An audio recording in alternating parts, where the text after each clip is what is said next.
Hi guys, tara samahan niyo akong gumawa ng dessert. Meron tayong fresh mango, avocado, tsaka sago. Yung sago, optional lang naman to.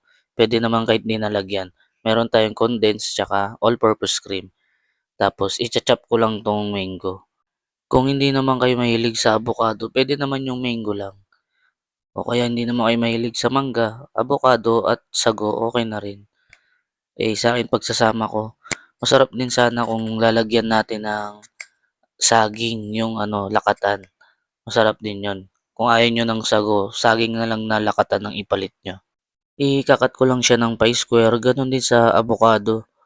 Dito na pala ako gumawa sa kwarto, wala naman tao dito, mga kasama ko lang yung mga aso. Hindi na ako do'n sa baba gumawa kasi hindi naman ako magbe-bake, eh. Hindi naman ako gagamit ng mixer, kaya dito na lang sa taas. Yung mangga na gamit ko, 4 na piraso lang pala 'to. Tapos yung buto niya, kiniskis ko na yung mga laman niya kasi sayang. Tapos yung avocado, 4 na piraso lang din. Meron tayong isang condensed tsaka all-purpose cream. Yung condensed, depende sa inyo kung gusto niyo ng matamis. Kung ayaw niyo naman, di kayo mahilig sa matamis, wag niyo ilahat, kalahati lang. Tapos bumili lang ako ng sago na 10 pesos. Ako na rin nagluto. Madali lang naman magluto ng sago.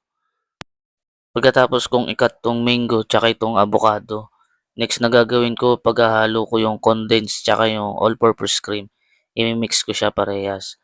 Tapos dito ko na rin ilalagay yung sago, paghahaluin ko na rin dito sa condensed tsaka all-purpose cream, bago ko siya ilagay dun sa fruits.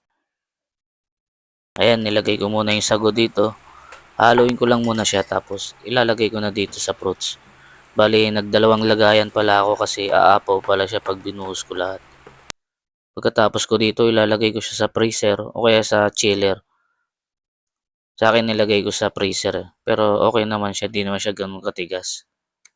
Pupunas-punasan ko lang sa gilid para hindi marumi tignan, tapos tatakpan ko na siya, ilalagay ko na siya sa freezer or chiller, depende na sa inyo kung gusto niyo sa freezer.